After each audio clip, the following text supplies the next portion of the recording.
The 1960s was a decade when hundreds of thousands of ordinary Americans gave new life to the nation's democratic ideals.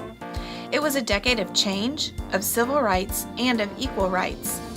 It was a decade of sit-ins, freedom rides, and protest marches. It was a decade of technology advances that brought the first handheld calculator and the first man in space. So as we continue through our celebration of 100 years of Humble ISD, let's take a look at the 1960s. In 1960, Humble ISD was already 42 years old and was growing. Humble had 5 campuses, which included 3 elementary schools: Humble Elementary, Lakeland Elementary, and Northville Elementary. It also had Charles Bender Intermediate and Humble High School. District enrollment in 1960 was 827 students, and it grew to 2,250 students by 1969. In 1961, George Turner was hired as the first assistant superintendent. Later that year, he became the superintendent when the current super died in a car accident during Hurricane Carla. Mr. Turner was the superintendent of Humble ISD from 1961 to 1982, and Turner Stadium, where our football teams play, is named after him. Louise Panzarella became the first woman to serve on the Humble ISD school board in the 1960s.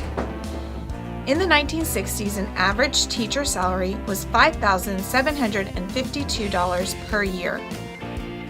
A new house was about $15,500. A brand new car cost $3,270. A movie ticket was $1.42, and gas was only 35 cents a gallon. In 1960, John F. Kennedy was elected President of the United States. He remains one of the most iconic figures in U.S. history. In 1962, the first Walmart store opened in Rogers, Arkansas, with the unshakable foundation: the lowest prices, anytime, anywhere.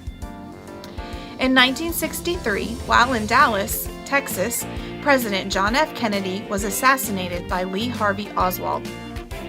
Vice President Lyndon B. Johnson became the President of the United States. Also in 1963, U.S. civil rights leader Martin Luther King Jr. gave his famous "I Have a Dream" speech. In 1966, the Houston Astrodome, the world's first roofed stadium, was built. In 1967, the first Super Bowl was played at the Los Angeles Memorial Coliseum in Los Angeles, California. The Green Bay Packers beat the Kansas City Chiefs with a score of 35-10. In 1968, civil rights leader Martin Luther King Jr. was assassinated by James Earl Ray in Memphis, Tennessee. Also in 1968, the popular children's television show Sesame Street debuted. Can you tell me how to get to Sesame Street? And in 1969, Neil Armstrong and Buzz Aldrin became the first men to arrive on the moon during NASA's Apollo 11 mission. The 1960s was a decade of extremes, of transformational change, and bizarre contrasts, such as flower children and assassins, idealism and alienation, rebellion and backlash. For many in the massive post-World War II baby boom generation, it was both the best of times and the worst of times. It was a decade of change that laid the foundation for our nation's future, and that, my friends, is pretty groovy.